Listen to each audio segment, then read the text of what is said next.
एकदम परिवार जैसे हो जाते हैं। फिर विवाह के बाद एक परिवार मिल जाता है। क्या ये पूर्व से निर्धारित होता है, अर्थात इसको पूर्व जन्म बोले या प्रारब्ध या नहीं, नीति? पूर्व का जो हमारा कर्म संस्कार है वही प्रारब्ध बनकर हमको जन्म दिलाता है, वही हमको सारे संबंध दिलाता है पूर्व जन्म के। और इसके बाद धर्म से विपरीत जो व्यभिचार होता है वो नवीन कर्म होता है। जैसे हमारा पाणी ग्रहण संस्कार हुआ, हम अपने पति को प्राप्त हुए, अब इसके बाद हम पर पुरुष का, तो ये हमारा नवीन कर्म है, ये पाप कर्म है, ये हमारी दुर्गति कराएगा। इसी जन्म में अगले आएगा। आगे आगे आएगा। पतिवंचक परपति रति करई, रौरो नरक कल्प सत परई। 100 कल्प तक उसे रौरो नरक प्राप्त होता है जो व्यभिचारिणी स्त्री होती है या व्यभिचारी पुरुष होता है। तो अगर हम पूर्व प्रारब्ध के अनुसार चलते रहे तो हमसे पाप कर्म नहीं होने पाएंगे, और नवीन पुरुषार्थ धर्म पूर्वक करते रहे तो हमारा संचित कर्म भस्म हो जाएगा, क्रियमाण निष्फल हो जाएगा, प्रारब्ध को भोगने की क्षमता आ जाएगी और इसी जन्म में हम मुक्त हो जाएंगे। पर जी जो अंदर गलत करने के विचार आते हैं या उनको काटना है, उनको क्रिया में नहीं परिणित होने देना, उनको विवेक के द्वारा काटना है। और ये काटने का बल आता है भजन से, इसलिए हम कहते हैं नाम जप करो। नाम जप के बिना इतनी हिम्मत नहीं कि गंदे विचारों को काट सके आप। वो क्रियान्वित हो ही जाएगा, क्रियान्वित हो जाएगा तो नया कर्म बन गया, उसको भोगना पड़ेगा। पर जी प्रारब्ध प्रेरित नहीं करता? प्रारब्ध केवल प्रेरणा कर सकता है, क्रिया नहीं करवा सकता है। कराची जो आगे जो हमारी जनरेशन आएगी जैसे, जी, तो क्या वो भी प्रारब्ध है या पहले से तय है? तो हाँ पहले से तय है। पहले से हाँ पहले से तय है। हमारी संतान होगी कौन? हाँ कैसी होगी ये भी तय है, कैसी होगी, कैसे स्वभाव वाली होगी, कितना स्वास्थ्य ठीक होगा, कितना स्वास्थ्य खराब होगा, ये सब होगी, कितने दिन टिकेगी, ये भी प्रारब्ध में है। जी महाराज जी, आपने एक बार एकांतिक वार्तालाप में किसी ने प्रश्न किया था कि आपके जाने के बाद केलीकुंज का क्या होगा, तो आपने कहा था कि वैसे ही रहेगा। तो आपने कहा था कि 100% तो नहीं रहेगा, सेम टू सेम। जी। तो महाराज जी, एक जीवित गुरु के बिना भी हमारी लाइफ कैसे हो जाएगी? हाँ, ये तो मतलब आप तो मान लो गृहस्थी में आपके तो कोई है भी, ऐसे सैकड़ों बच्चे हैं जिनके केवल हम ही हैं, जिन्होंने घर परिवार सब त्याग कर विरक्त वेश ले लिया है। तो उनके लिए प्रश्न तो बहुत ही कड़वा है कि अगर हमारे बिना उनका कैसे रहना होगा। हम बात नहीं करते लेकिन वो देखकर ही जीवित हैं। बच्चियां हैं, बच्चे हैं, सैकड़ों की संख्या में हैं, और केवल हमारे प्यार और दुलार से ही तो जीवित हैं, क्योंकि एक हमारी दिनचर्या है। उसी दिनचर्या में वो देख ले, सुन रहे हैं कथा वार्ता, बस इतना ही है। पर्सनल बैठकर जैसे आप सौभाग्य प्राप्त हमारे बच्चे भी नहीं प्राप्त कर पाते, क्योंकि कभी साल 6 महीने में ऐसा हुआ कि ऐसे बैठाल कर बात कर ली तो कर ली। और उनका जीवन ही केवल हम ही है, ना वो श्री जी को जानते हैं और घर परिवार त्याग दिया है। अब कल ये शरीर ना रहे तो उनका जीवन पर। आपको तो डायरेक्ट कनेक्शन है श्री जी से। आप उनको बोलिए, हमारी उम्र आपको लग जाए कि आपको दुनिया की बहुत जरूरत है। इसमें एक बात यह है, अब हमारी स्थिति को आप नहीं समझ पाएंगे। हमारी स्थिति श्री जी के रिमोट से चल रही है। अगर वो ऑफ तो हमें ऑन नहीं करवाना। क्यों? क्योंकि आपकी इच्छा में हमारी इच्छा है। और देखो, उनकी इच्छा है कि मैं ये सेवा करूं, तो किडनी फेल है, प्रायः अब रोज डायलिसिस होता है और बहुत अच्छे से दिनचर्या चल रही है। तो उनकी कृपा, अगर उनको चलाना है तो 20 वर्ष चला देंगे इसी में, और उनको नहीं चलाना तो 20 सेकंड भारी पड़ जाएंगे जीना। तो हम उनसे क्यों प्रार्थना करें?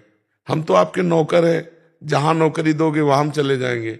अब सरकारी ऑफिसर कि मुझे ये क्षेत्र बहुत पसंद आया, मुझे स्थायी कर दो, तो नहीं कर पाएंगे स्थायी, उनको ट्रांसफर करना पड़ेगा, नहीं करना पड़ेगा। तो ऐसे ही ट्रांसफर होगा।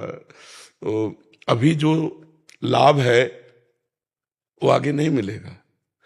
देखो, मोबाइल में सुनना और प्रेजेंट वर्तमान में बैठकर आंख मिला के सुनना, इसमें कुछ तो अंतर है ही। क्यों है? नहीं, हम आपसे प्यार से जो बात कर रहे हैं, आप हमारे सामने जो देख रहे हैं, इसमें जो आपके ऊपर प्रभाव पड़ रहा है वो कल हमारी अनुपस्थिति में मोबाइल से उतना नहीं पड़ेगा। तो प्रेजेंट में जो आज लाखों लोगों को आनंद प्राप्त हो रहा है, अब ये तो श्री जी जाने कितने दिन दिलवाना है, अब अपने बस की बात है। अच्छा, हम प्रार्थना क्यों करें? क्योंकि हम बिके हुए नौकर हैं। बिका हुआ नौकर जहां खड़ा कर दिया जाता है वहीं खड़ा रहेगा, उसकी रुचि नहीं है।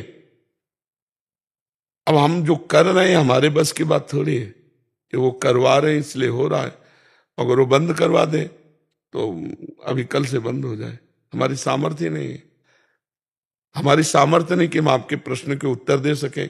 कक्षा 9 पढ़े, हम कहीं आचार्य डिग्री ये सब कुछ लिया नहीं जाके। शरीर अस्वस्थ है, किडनी फेल है दोनों, ये सब कुछ अलौकिक हो रहा है।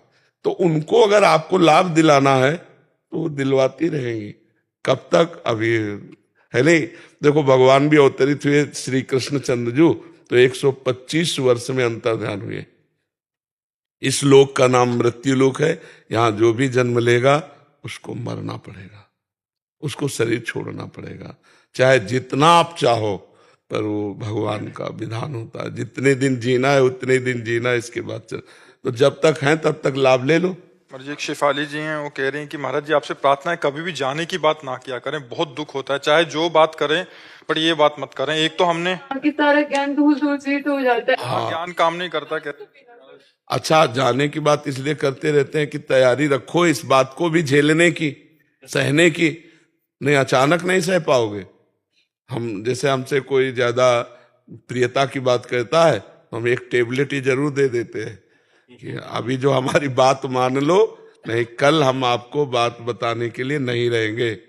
बोले ऐसी बात ना करो, सत्य बात है, इस बात को समझो। ट्रांसफर होगा, कागज तैयार हो चुका है, अब तिथि तारीख जब भर देंगे तुरंत ट्रांसफर हो जाएगा। ये शरीर छूटेगा, दूसरा शरीर मिलेगा, श्री जी की सेवा में पहुंच जाएंगे। तो ये भी उन्हीं की सेवा हो रही, वहां भी उन्हीं की सेवा होगी। अब ये जरूर है कि ये असहनीय विषय है। जैसे अपने गुरुदेव से वियोग होना, उनकी छत्र छाया प्रगट में हट जाना, इसमें कोई ज्ञान नहीं काम करेगा, हमारा नहीं करेगा, आपका क्या बात है। जैसे हमारे गुरुदेव है तो हमारे सर्वस्व है, आंख मिला दी, मुस्कुरा दिए तो ऐसा लगता है कि सब कुछ मिल गया। अब वो पता चले वो अंतर ध्यान हो गए तो जीवन का मतलब अस्तित्व ही किस बात का रह गया, उन्हीं से हम हैं। महाराज जी, मैं ब्रजवासी हूँ, मैं पहले भी आया था आपके पास में, तो मन संतुष्ट नहीं रहता था मेरा। तो आपने बोला था कि श्री जी का चिंतन किया करो तो बड़ा आनंद आता है। आपने बोला था कि मेरे को बताइएगा जब आप आएंगे तो। जी जी। तो मेरा एक प्रश्न है महाराज जी कि सत्य और असत्य, सत्य तो जीतता है और असत्य सत्य धीमी गति से क्यों चलता है? हाँ, सत्य धीमी गति से इसलिए चलता है कि वो बहुत काल तक चलता है, और असत्य एकदम फास्ट इसलिए चलता है कि उसको फ्यूज होना है, उसको नष्ट होना है, इसलिए उसकी गति ही रखी गई। धीमी गति से चलेगा और क्रम बाई क्रम उन्नति को प्राप्त होता चला जाएगा, वो उसकी उन्नति स्थायी होगी। और जो असत्य होगा फटाफट उन्नति को प्राप्त होगा, क्योंकि उसका नाश होना है, उसका पतन होना है। सिद्धांत है। बल्ब जो अपनी औकात भर जलेगा ना, वो फ्यूज नहीं होगा, औकात से ज्यादा होगा तो फ्यूज हो जाएगा। हाँ, ये सिस्टम है, ये सिस्टम है। तो अधर्मी पुरुष पापाचरण करने वाला, उसके जो पुण्य है उसके फटाफट पुण्य नष्ट कराए जाते हैं, क्योंकि उसको दंड देना है। तो जहां उसके पुण्य लगे वो पाप कर रहा है तो उसको लाभ पे लाभ प्राप्त होता चला जाता है, और वो पाप में और रति करता है। और जहां उसके पुण्य नष्ट हुए, पूर्व का पाप लगा और वर्तमान का पाप संयोग हुआ, ब्लास्ट हो गया, बिल्कुल धज्जियां उड़ जाएंगी, किसी काम का नहीं रहेगा। और जो पुण्यात्मा पुरुष होता है उसको पहले पाप भुगाया जाता है, ये सिस्टम है। जैसे महाराज नृग बहुत पुण्यात्मा थे तो उनको पहले पाप का दंड मिला, गिरगिट बन गए, इसके बाद दिव्य लोकों की प्राप्ति हुई। तो पापात्मा पुरुष को पुण्य भुगाया जाता है, क्योंकि जल्दी पुण्य नष्ट होता है उसको दंड दिया जाएगा ना, नहीं तो पुण्य बाधा पहुंचा देगा दंड देने में। और जो पुण्यात्मा पुरुष होता है उसके सुख में बाधा पहुंचाने वाला पाप कर्म जमा है, तो उसको पाप कर्म का हिसाब दे दिया जाता है, क्योंकि उसे महान सुख देना है, तो ये पाप कर्म बाधा ना पहुंचाए। तो जब वो पुण्य करता है तो पाप कर्म उसके बार बार विक्षेप पहुंचाता है, बार बार उसको नीचा दिखाता है, और वो पापात्मा वो बार बार पुण्य उसको उत्थान में ले जाता है। तो इसी क्रम को आध्यात्मिक भाव से न जानने के कारण लोग पाप का अनुसरण करने लगते हैं। तो ये बात समझनी चाहिए कि पुण्यात्मा पुरुष का पाप कर्म जल्दी नष्ट करने के कारण जब वो पुण्य कर्म सही करेगा तो उसके साथ पाप कर्म भेज दिया जाएगा, क्योंकि पाप कर्म उसका नष्ट हो जाए, जिससे पूर्व का पुण्य और वर्तमान का पुण्य दोनों मिलकर वो महासुखी हो जाएगा।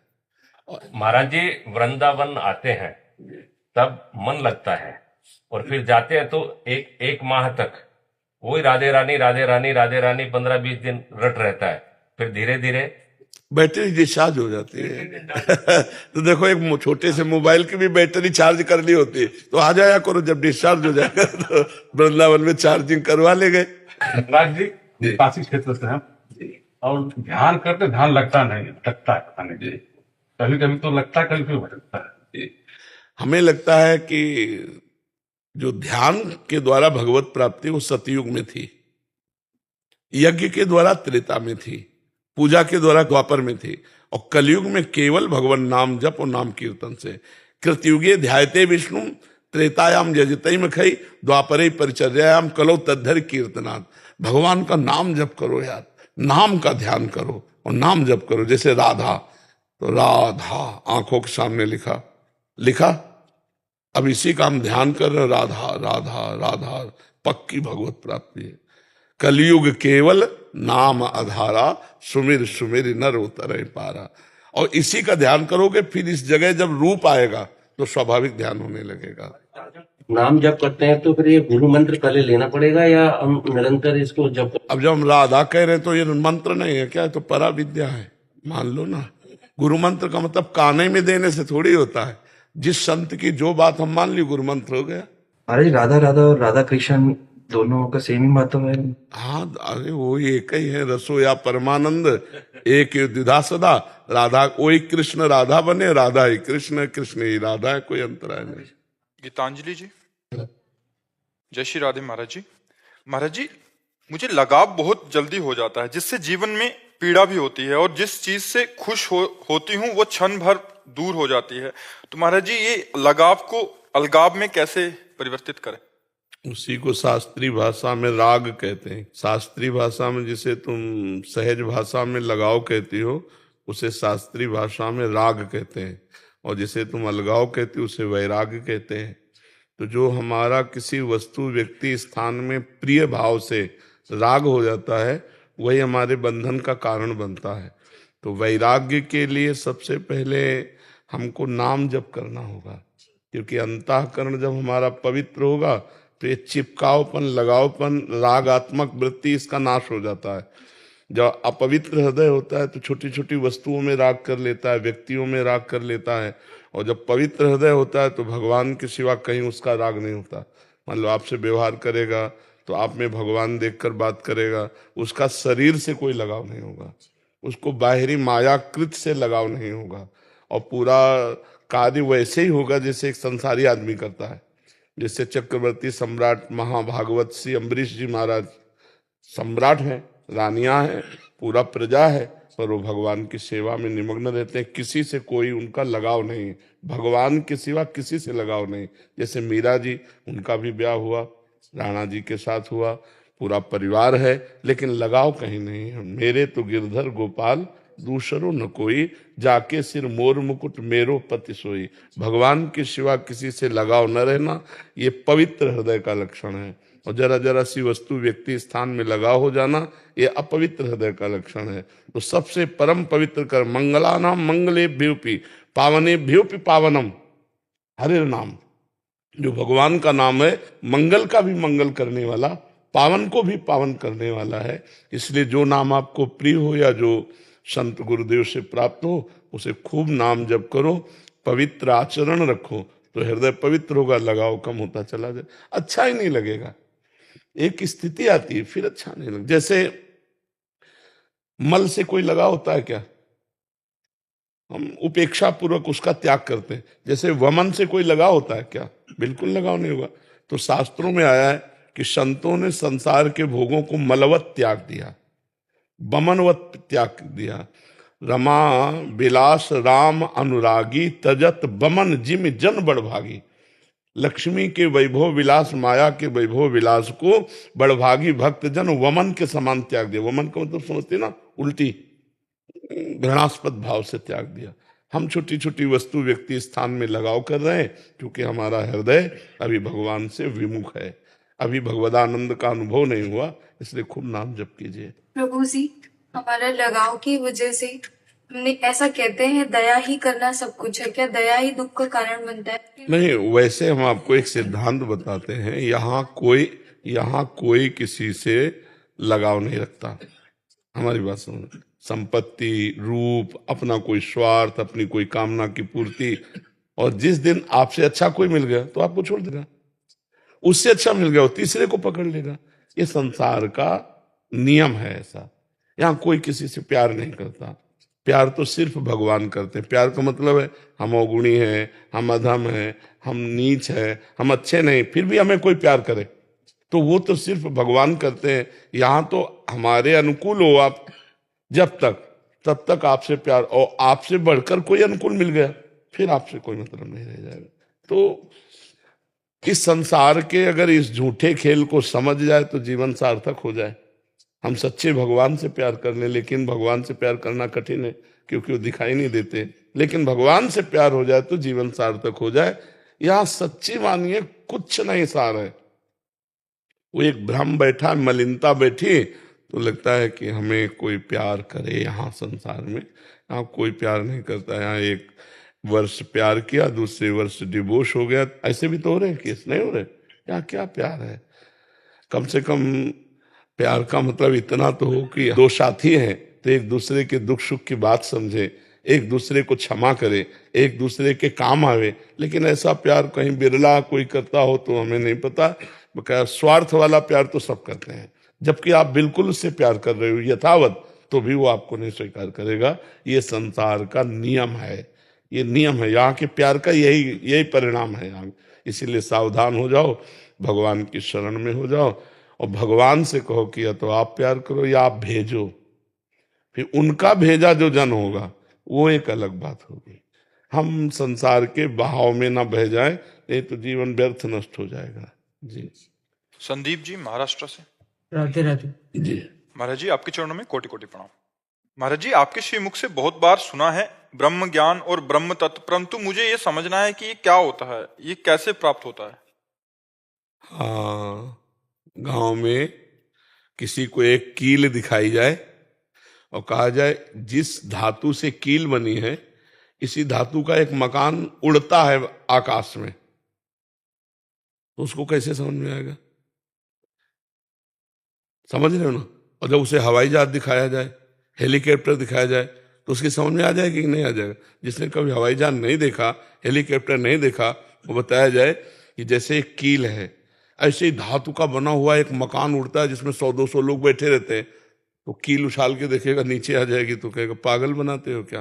लेकिन होता है ना, टोटल धातु का ही तो बना होता है ना, चाहे वो हवाई जहाज हो चाहे हेलीकॉप्टर हो।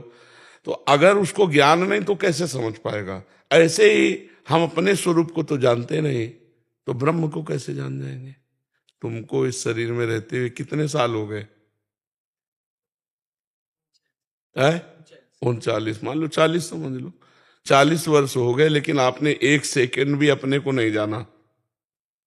ईमानदारी से बताओ, अगर अपने को जाना तो यही माना, शरीर को ही आत्मा माना, बहुत से बहुत मन को आत्मा माना, जो मन कहे वही हमें करना है, वो कहे ये देखो ये देखना, वो सुनो वो सुनना, वो भोगो भोगना है।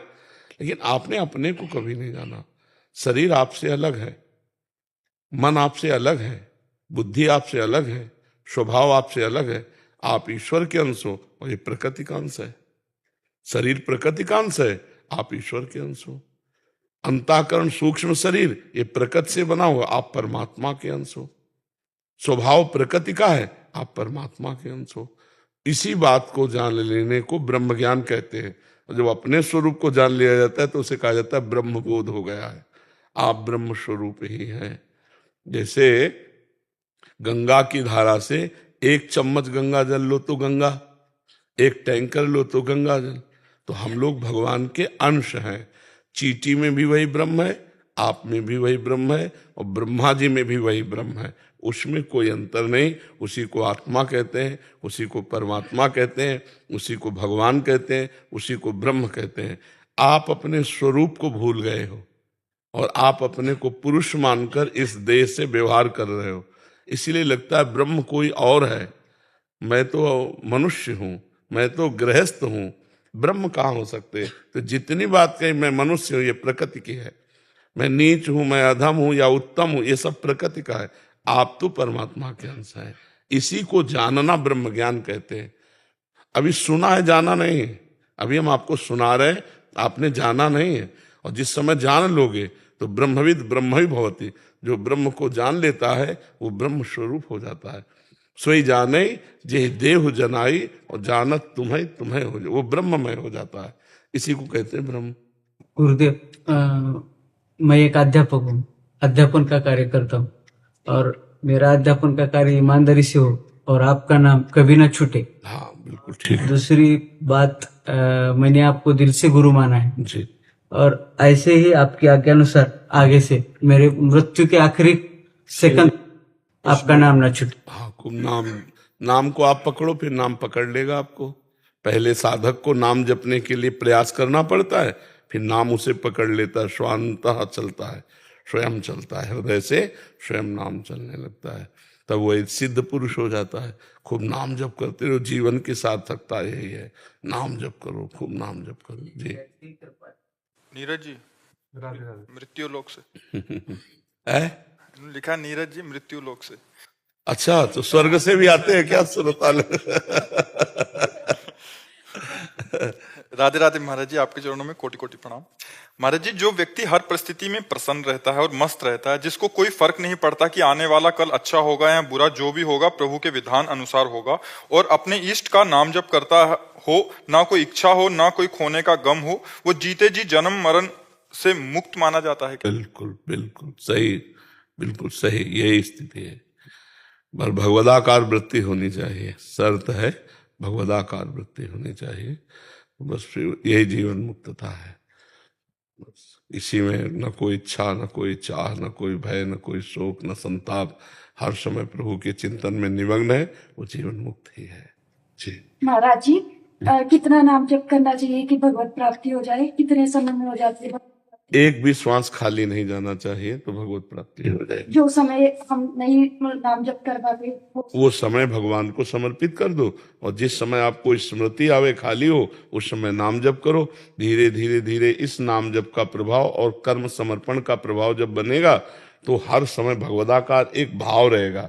जैसे आप अपने स्त्री शरीर का ध्यान नहीं करती हो, लेकिन भाव में आपके भर गया है मैं स्त्री हूं, तो स्वप्न में भी आपको कभी भ्रम नहीं होगा कि मैं पुरुष हूं क्या, क्योंकि भाव भर गया है ना। तो ऐसे भगवत भाव होता है, प्रभु का एक दिमाग में भाव भर जाता है, तो वो भजन करे ना करे वो हर समय प्रभु में ही रहता है, उसी को भगवत प्राप्ति होती है। जो भगवत भाव युक्त है वही भगवत प्राप्त होता है। राम जी, अगर मैं राम जी का नाम जप करती हूँ तो आप मुझे अपना शिष्य बना सकते हो? शिष्य नहीं बनाते, हम मित्र बनाते हैं। नहीं, हम जैसे भगवत मार्ग में चल रहे हैं तो आप भी चलो, आप भी चलो, आप भी चलो। शिष्य और गुरु भाव तुम्हारा होगा। हम अगर अपने को गुरु मानेंगे तो हम अपनी स्थिति से गिर जाएंगे। आप अपने को शिष्य मान रहे हो इसलिए आप में महानता है, क्योंकि आप छोटा मान रहे हो। हम अपने को यदि बड़ा मानेंगे तो हम गिर जाएंगे। तो हम क्या करते हैं, हम समान मानते हैं। आप हमारे दोस्त बनो और भगवत मार्ग में चल दो। हमारे ही प्रभु के सब नाम हैं। आपको राम नाम प्रिय है तो राम राम जपो, समझ रहे ना। आपको राधा नाम प्रिय तो राधा राधा जपो, है तो मेरे ही प्रभु के नाम तो आप जपो, ठीक है। महाराज जी, जैसे राधा राधा राधा राधा ड्यूटी में करते हैं जैसे जी, और जैसे गुरुदक्षिणा लेने के लिए जैसे जो प्रक्रिया बताई जी, वो प्रक्रिया कभी कभी जैसे छूट जाती है, कभी कभी जी, कोई विशेष आपदा आ गई, मानो कोई, हाँ, तो वो प्रक्रिया उस दिन नहीं हो पाई, पर राधा नाम करते रहे। चल रहा तो कोई फर्क नहीं पड़ेगा, कोई फर्क नहीं पड़ेगा। आप चिंता मत करो, क्योंकि आपकी ड्यूटी ऐसी है। कभी कहाँ तैनात कर दिया गया, कभी कौन सा कार्य आ गया, तो आप उसकी चिंता मत करो। अगर वो लोप हो जाता है जो आपकी दिनचर्या है, आपका नाम चल रहा है, आप अपनी भारतीय सेवा में हो, वो पूजा हो रही है आपकी, उसकी चिंता मत। नाम महाराज जी कोशिश करते हैं कि नाम न छूटे। बहुत बहुत बहुत सुंदर आशीर्वाद चाहिए आपसे, मैं इसलिए आया, मैं नाम का बस फिर तो जीवन निहाल हो जाएगा भैया।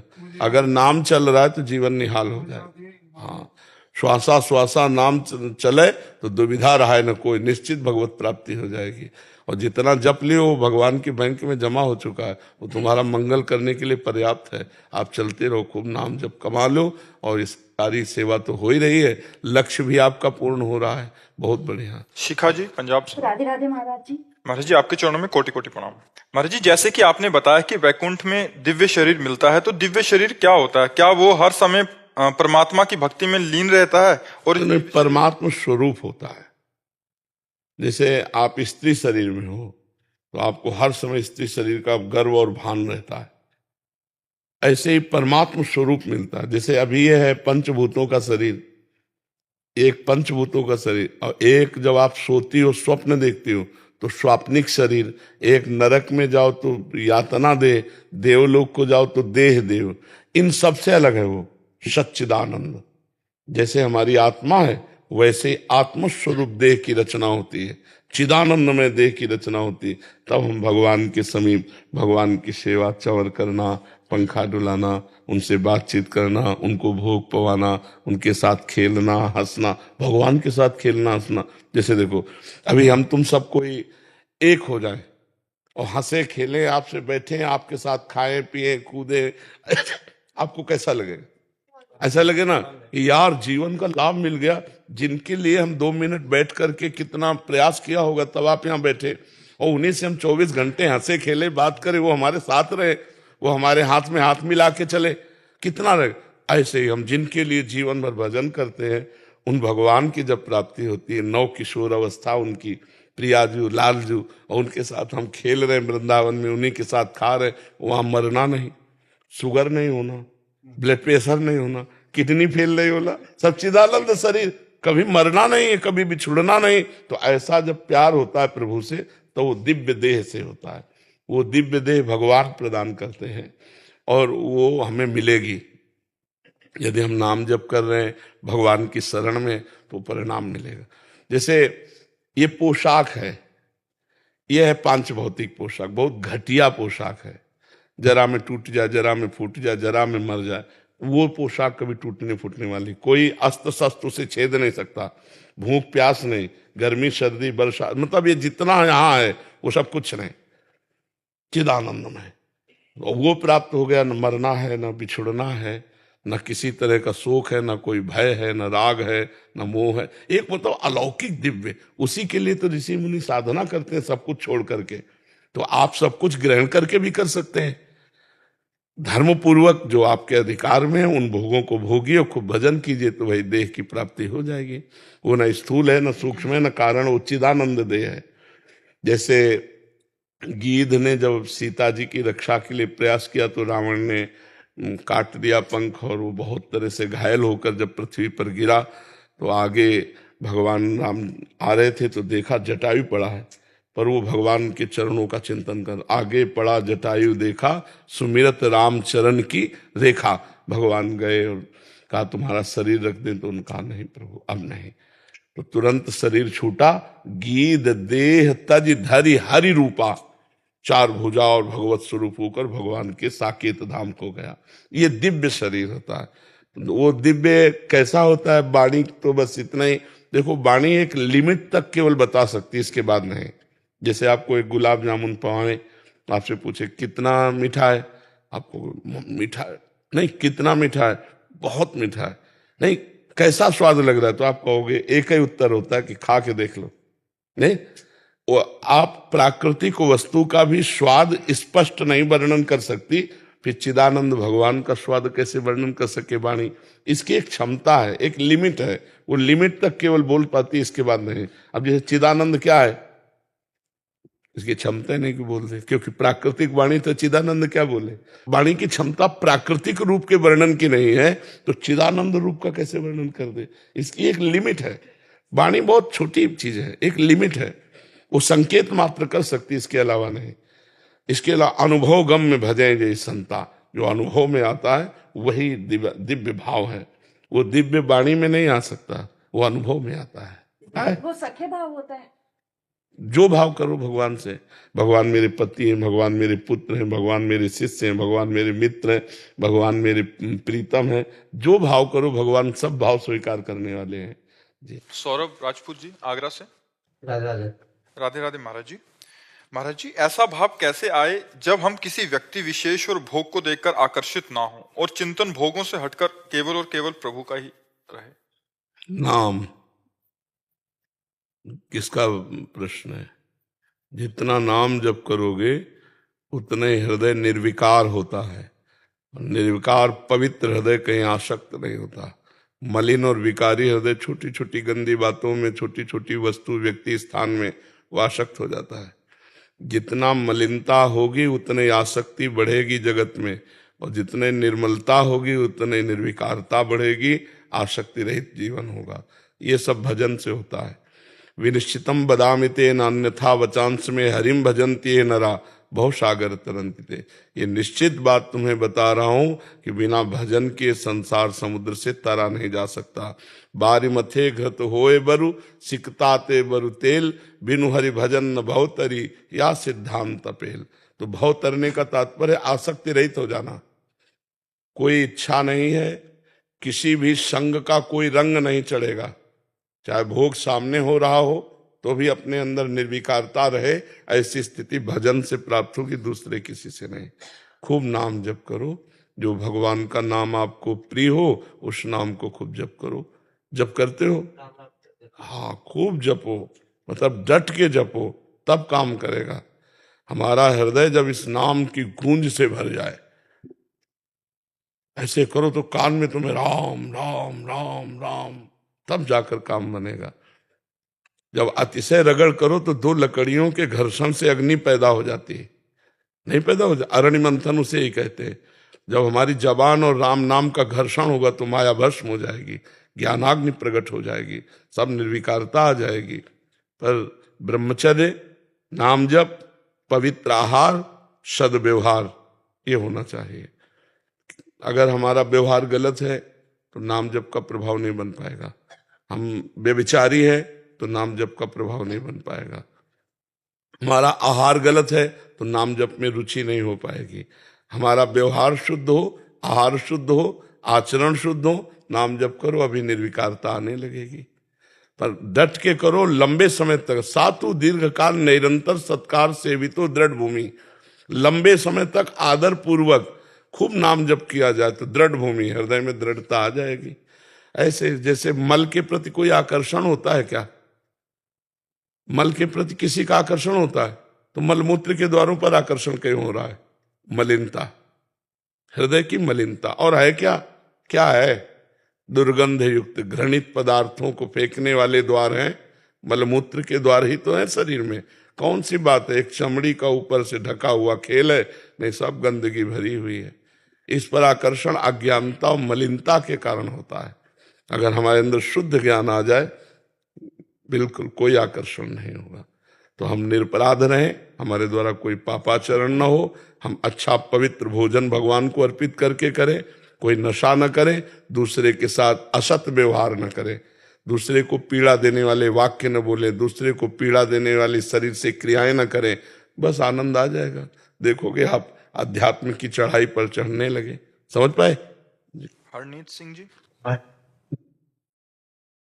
राधे राधे महाराज जी।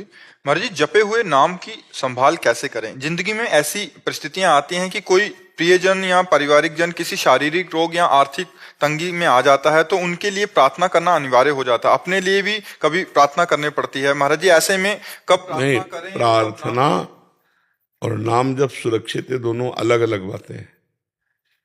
नाम को दे के बात करना तो आप खुद दे रहे हैं, और प्रार्थना करना ये हमारा संबंध है प्रभु से। हमारे मालिक हैं, हमारे स्वामी हैं, हमारी जो आवश्यकता हम उनसे प्रार्थना कर सकते हैं। प्रभु अपने लिए या किसी दूसरे के लिए। प्रार्थना में नाम जप खर्चा नहीं होता, समझ रहे? और मैं इतना नाम जप किया और इनको देता हूं तो ये ठीक हो जाए, अब इसका प्रभाव हो जाएगा। पर आपके पास नाम जप नहीं रहा, वो उनको दे दिया आपने। अब उसको देने का जो मंगल लाभ होगा वो आपको होगा।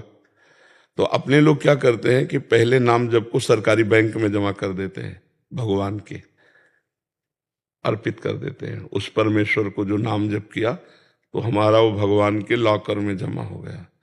अब हमें कोई भी समस्या, कोई भी कार्य है तो भगवान से प्रार्थना करते हैं। प्रार्थना करते हैं नाम दे के नहीं, दैन्यता पूर्वक कि प्रभु ये संकट आया, आप निवृत्त कर दो। प्रभु इनको बहुत समस्या है, आप निवृत्त कर दो। तो हम भक्त हैं भगवान के, तो हमारी प्रार्थना जब सुन ली जाएगी तो उसका कष्ट निवृत्त हो जाएगा, हमारा भजन भी सुरक्षित बना रहेगा। तो हम हर घंटे हर मिनट जो भजन करते हैं वो भगवान को समर्पित करते रहे। जो भगवान का नाम जप करते हो उन्हीं भगवान को क्या कहना पड़ेगा कि मैं अंदर से कि हे भगवान, ये 2 घंटे जो नाम जप किया वो आपको समर्पित करता हूँ। वो भगवान की बैंक में गया। जब हम किसी को कि अभी 2 घंटे जो नाम जप किया इसके फलस्वरूप ये ठीक हो जाए, तो अगर उसको 50 घंटे नाम जप की जरूरत है तो ठीक नहीं होगा, आपको और करते रहना होगा। और जब वो 50 घंटे उसका हो जाएगा वो ठीक हो जाएगा।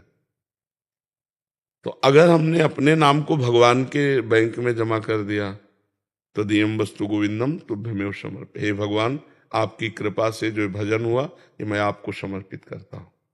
अब इसके बाद इनके लिए या अपने लिए जो प्रार्थना करनी, प्रभु हमें अमुक समस्या है, अगर आप कृपा करो इसे ठीक कर दो, तो हमारा भजन सुरक्षित रखा हुआ है, हमारी प्रार्थना से वो ठीक हो गया। ठीक है ना जी। यश जी दिल्ली से, राधे राधे गुरु जी। महाराज जी, गुरु बनाने के बाद भजन सिमरन करना जरूरी है? गुरु मिलने के बाद हमें बाहर वाली पूजा पाठ करना जरूरी है? भीतर वाली कर लो, अगर भीतर कर सकते हो। गुरु बनाया क्या है? आर्मी के बाद, आर्मी में भर्ती होने के बाद गोली चलाना आवश्यक है? ऐसा प्रश्न बनता है क्या? मेरे पेरेंट्स ने कहा था कि जैसे अब इन्होंने गुरु बना लिए, जैसे अब नवरात्र आते हैं तो ये व्रत नहीं रखते और जैसे प्याज खा लेते हैं तो इनको वो पाठ तो नहीं चढ़ेगा, जैसे गुरु तो इनको कहते नहीं ऐसे करने के लिए। तो आप अपना प्रश्न कर रहे हो या अपने परिवार का? मेरे परिवार की तरफ से प्रश्न है। क्या परिवार की तरफ से? कि जैसे उन्होंने गुरु बनाए अपने, हाँ। और जैसे अब नवरात्रि आते हैं तो हम व्रत नहीं रखते और प्याज का सेवन भी कर लेते हैं, पर हमारे गुरु ऐसा कहते हैं नहीं कि प्याज छोड़ो और व्रत रखो, तो मैं कहीं उसका पाप तो नहीं लगेगा? गुरुदेव ने वो सिद्धांत बताया नहीं इनको कि प्याज लहसुन छोड़ना चाहिए, व्रत रखने चाहिए, बट ये रखते नहीं है और प्याज लहसुन का भी सेवन करते हैं, तो ऐसे में क्या अपराध लगेगा शिष्य को? आपको चाहिए कि गुरु बनाना, गुरु उसी को बनाए जिसको सम्यक ज्ञान हो, सिद्धांत का उपदेश। केवल कंठी बंधाना गुरु थोड़ी होता है। हमारी दिनचर्या कैसी चलनी चाहिए, हमारा खान पान कैसा, हमारा उठना बैठना बोलना कैसा होना चाहिए, अगर ये नहीं तो गुरु का मतलब क्या? केवल कान फूंक देना, कंठी बांध देना, मनमानी आचरण करो तो तुम्हारा कल्याण हो जाएगा क्या? नाम जब तुम करते हैं कि जैसे तीर्थ स्थान पे जाना, ये जरूरी है या नहीं है? बिल्कुल जरूरी है, क्योंकि हमको जैसे हम तीर्थ स्थान जाते हैं तो हमको मंगल में पवित्र परमाणु मिलते हैं, उन्हीं के बल से तो हम भजन करते हैं। हम पवित्र भोजन करते हैं तो हमारे विचार पवित्र रहते हैं। हम पवित्र संग करते हैं तो हमारा पवित्र आचरण होता है। क्योंकि हमारे ये आचरण बने रहे तो नाम जप का मतलब क्या रहा? हमारे इन आचरणों का त्याग हो और हम अच्छे आदमी बने, हम दूसरों का मंगल करने वाले बने, हमारे विचार सबको अनुकूल पड़े, तब तो बात समझ में आती है। तो हमें लगता है गुरु तभी बनावे जब हम अपने आचरणों को बदलने की भावना रखें। यदि आप अच्छी बातें यहाँ सुन रहे हैं और अपने जीवन में धारण करें तो हो गया ना गुरु मंत्र, कि हमको एक बात वहां से मिली, एक बात वहां से मिली, एक बात वहां से मिली, तो हम सब संतों की बातें जोड़ते तो हम खुद संत बन जाएंगे। अच्छी अच्छी बातें ग्रहण करना ही तो गुरु की बनाने की बात है। गुरु के मुख से अच्छी बातें सुनना, गुरु के मुख से भगवान की बातें सुनना, नियम की बातें सुनना, मंत्र सुनना, नाम सुनना, हो गया गुरु का संबंध। अब केवल नाम जप करने की बात को तो पापवंत कर सहज स्वभाव, भजन मूर्ते भाव न काओ। जो गंदा भोजन करेगा, पापाचरण करेगा, वो भजन नहीं कर सकता, और ड्रामा करता है। नहीं तो आप नाम जप करो और देखो गलत आचरण करके यदि आपका हृदय न जलने लगे तो हमें बताना। आपका हृदय जलेगा कि यार मेरे से क्यों हो गया, मैंने ये क्यों खा लिया, मैंने क्यों पी लिया, मैंने क्यों देख लिया, और रोएगा कि यार भगवान मेरे को सामर्थ्य दो कि आगे से मेरी गलती ऐसी ना हो। समझ पा रहे हो आप? तो ये बात। निशा शर्मा जी हरियाणा से। महाराज जी, वैसे तो मुझे अपने सारे प्रश्नों के उत्तर आपके वीडियोस देखकर मिल गए हैं गुरुजी, फिर भी एक प्रश्न मन में आता है कि पाप शरीर नहीं करता, विचार करते हैं। और नहीं, विचार नहीं करते। विचार का कोई पाप नहीं है, क्रिया का पाप है। कलिकर एक पुनीत प्रतापा, मानस पुण्य होए और नहीं पापा, नहीं पापा। अगर विचार ही केवल है और वो क्रिया रूप में परिणित नहीं हो पाए तो पाप नहीं लगेगा। तो आपका जो अधूरा इसमें है वो ये है कि विचार का पाप होता है, क्रिया का नहीं।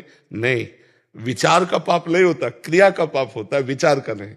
जी, जैसे नदियों में नहाते हैं लोग, गंगा में, प्रयागराज में, तो वहां पे जैसे पाप धुल जाते हैं। प्रश्न मेरा पूरा यही था कि शरीर जैसे धो के आते हैं वहां पे, लेकिन फिर भी पाप करते हैं आगे, तो पाप धुल जाता है उसमें। देखो, इसमें ये देखना है कि अगर हाथी स्नान किया और फिर धूल डाल लिया तो उसके स्नान का महत्व क्या रहा। अगर गंगा स्नान किए फिर आकर के पाप किए तो क्रियाएं ही तो ना, गंगा स्नान भी एक क्रिया की, अच्छी पवित्र क्रिया, और इसके बाद गंदी क्रिया मतलब फिर धूल डाल लिया तो लाभ क्या मिला। उनकी बुद्धि भ्रष्ट है, वो भ्रष्ट बुद्धि के लोग हैं जो सत्कर्म करके फिर असत्कर्म करते हैं। यदि आप गंदे आचरण करोगे, गंदा व्यवहार करोगे, गंदा चिंतन करोगे तो अब फर्क क्या पड़ा आपका और उस नीच आदमी में। तो नाम जप का प्रभाव कि वो सब रोक दो। गंगा स्नान का प्रभाव है कि गंगा जी को प्रणाम करो, नियम लो कि आज के बाद पापाचरण नहीं करूंगा, फिर तो बात बन जाएगी। आप क्रियाएं करो तो क्या मतलब है। गुरु जी, आपने कहा था कि 24 घंटे में अगर एक घंटे में भी एक बार राधा नाम ले लो तो आपका वो पूरा राधा नाम पूरा हो जाता है। अपने उसमें हर बेटे भी 1 घंटे में एक बार राधा नाम ले लेते हैं, याद दिला देते हैं गुरु जी एक दूसरे को याद। बिल्कुल बिल्कुल, आप ऐसे अभ्यास करोगे तो कई बार राधा नाम आने लगेगा और धीरे धीरे वो हर समय छा जाएगा। महाराज जी, एक और इसमें प्रश्न था, शारीरिक बाहरी पवित्रता का भी आंतरिक मन पे प्रभाव पड़ता? क्यों नहीं प्रभाव पड़ता। अभी तुम्हें दुलार करके भगवान की प्रसादी माला पहनाए तो माला पहनाया शरीर पे, लेकिन आनंद हृदय पे पहुंच जाएगा? नहीं पहुंच जाएगा। तो जो हम क्रिया करते हैं उसका हृदय पर प्रभाव पड़ता है, कनेक्शन है ना, उसका हृदय पे प्रभाव पड़ता है। अच्छी या बुरी क्रिया का अंतःकरण पे प्रभाव पड़ता है। अच्छी क्रिया, देखो अभी आप सत्संग सुन रहे हो, आपको कैसा महसूस हो रहा है? एक आनंद सा महसूस है, एक अच्छा महसूस। और कहीं लड़ाई झगड़ा हो रहा हो, वहां खड़े हो जाओ, आप लड़ झगड़ नहीं रहे, केवल खड़े हो, तो वो वातावरण आपको दुख देगा।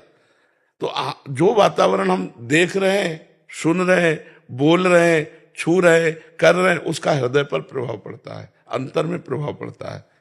इनका मुख्य प्रश्न का सूक्ष्मता यह था कि जैसे अब यमुना स्नान किया, गंगा स्नान किया, परम पवित्र नदियां हैं, तो इनके स्नान मात्र से भी अंतःकरण पवित्र, बिल्कुल पवित्र होगा, बिल्कुल पवित्र होगा, कोई उसमें संशय नहीं। पर आगे पाप ना किया जाए तो अनुभव में आ जाएगा, अगर पाप किया जाएगा तो अनुभव में नहीं आएगा। एक संत थे तो उन्होंने गंगा जी का महात्म्य पढ़ा। एक गंगा स्नान से 7 यज्ञ होती, 100 यज्ञ का फल मिलता है। तो उनको प्रमाद स्थिति में, कुसंग में, वैश्या संग हो गया।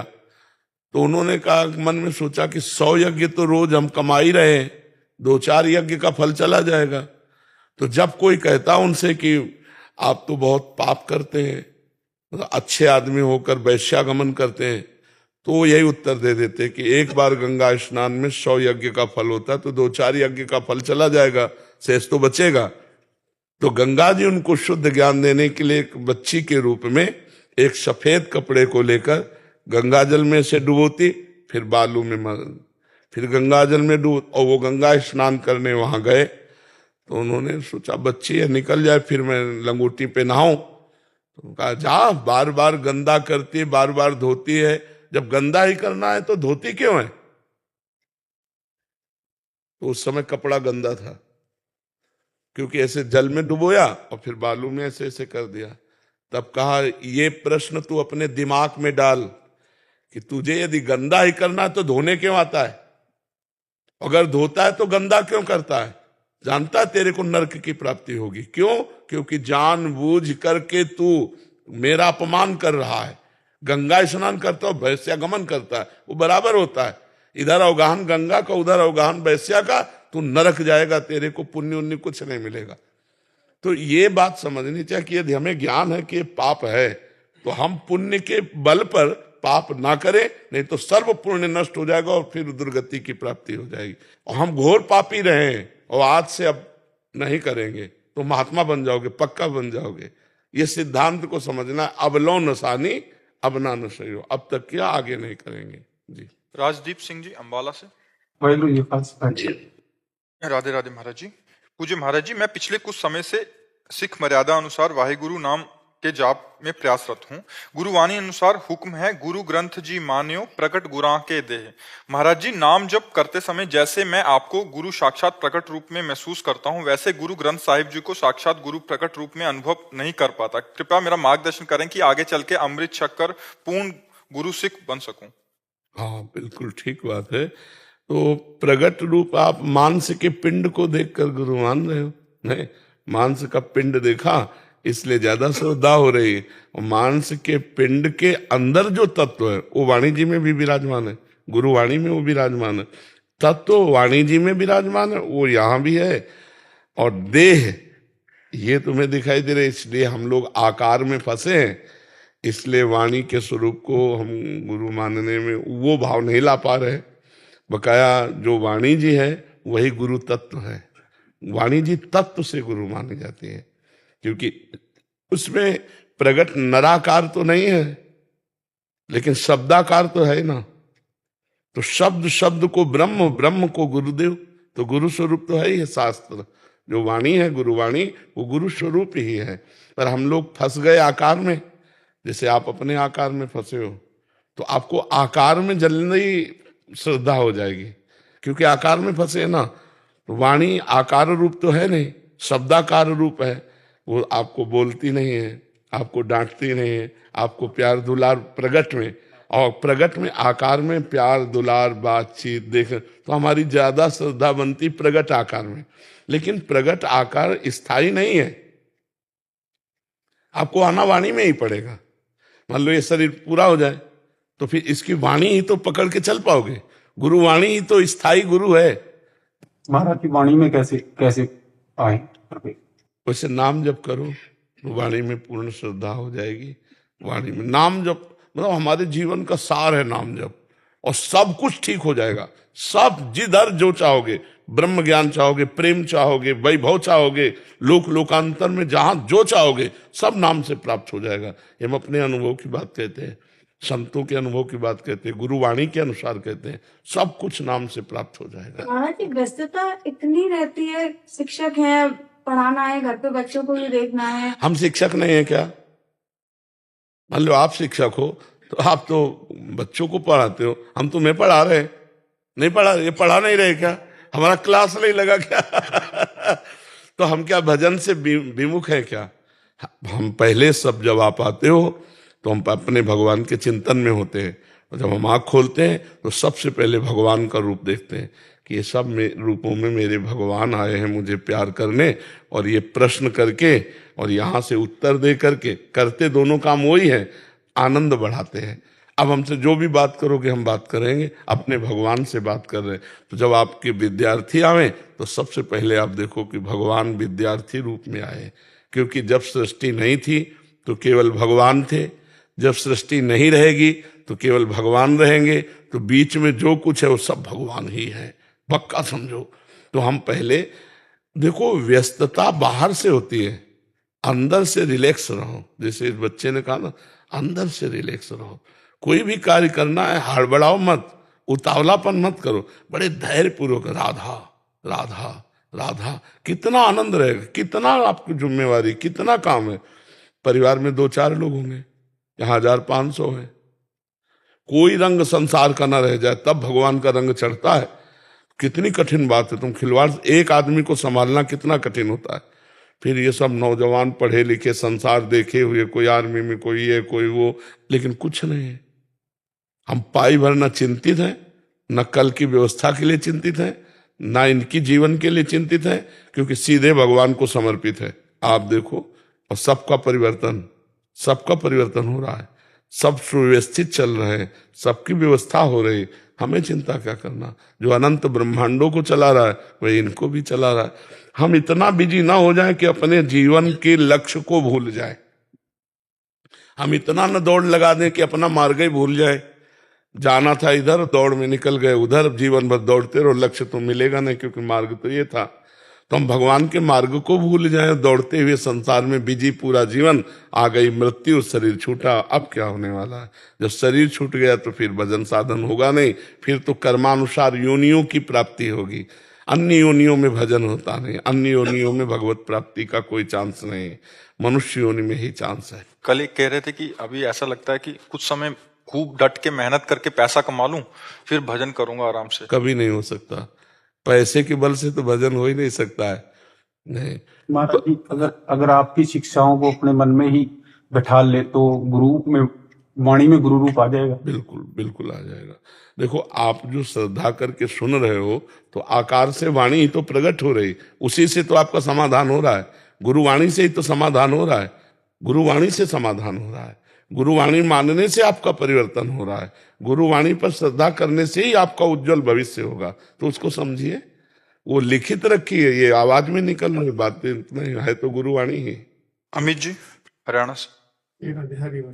श्री हरिवंश महाराज जी, इनका भाव है कि बचपन से ही इन्होंने माँ वैष्णो देवी और शेरावाली जी के प्रति इनकी लगाव हो गया, और मुझे जब कुछ समझ नहीं आता था तो मैं माँ वैष्णो देवी की पिंडी स्वरूप को ही अपना गुरु मान लिया, और माँ की अपार कृपा भी बहुत है जो उन्होंने मुझे दर्शन के लिए आपके भेज दिया। जब से मैंने आपके प्रवचन सत्संग सुना, अब मुझे मेरी माँ वैष्णो देवी से मिलने की एक अजीब सी चुभन होने लग गई है। कृपा करके मुझे इस भक्ति मार्ग पर चलने का सही मार्गदर्शन करें। सही मार्ग, कैसे इस मार्ग पर चलता रहूं, उनकी साक्षात्कार करना सही मार्ग है। आप चलते रहो, वो जगत माता है, या देवी सर्वभूतेषु बुद्धि रूपेण संस्थिता, नमस्तस्यै नमस्तस्यै नमस्तस्यै नमो नमः। बाल अवस्था से हमारी भी माँ से ही प्रीति थी। अब थी इसलिए कह रहा हूं कि वो नाम बदल गया है, अब नाम दूसरा हो गया है, लेकिन है तो उन्हीं की ही शक्तियां सब। जैसे पहले दुर्गा माँ की उपासना करते थे, भगवान शिव की, उन्होंने ही कृपा कर भेजा, तो अब श्री किशोरी जी हैं, किशोरी जी के ही सब स्वरूप है, वो दूसरा थोड़ी अंतर है। अब इधर राधा वही अंश में दुर्गा है, कोई अंतर थोड़ी, विविध रूप वही धारण किए हुए हैं। तो बस नाम जप करो, और अंदर से, ये अंदर की बात, अंदर से उनको सब कुछ मान लो। वो स्वयं, जैसे भगवान श्री कृष्ण अर्जुन के रथ की बागडोर पकड़ ली ना, वैसे जीवन की बागडोर माँ पकड़ लेंगे और आपको पार कर देंगे। रामकृष्ण परमहंस जी माँ को ही मानते थे, काली माँ को, सब कुछ प्राप्त हो गया। कहीं एक जगह आसक्ति कर लो, भगवान 100-200 रूप धारण करते हैं, है एक ही भगवान, 100-200 नहीं होते, वो एक ही, वही माँ है, वही पिता है, वही शिव है, वही अम्बा है, कोई अंतर नहीं है। बस भाव से लग जाओ, नाम जप करो।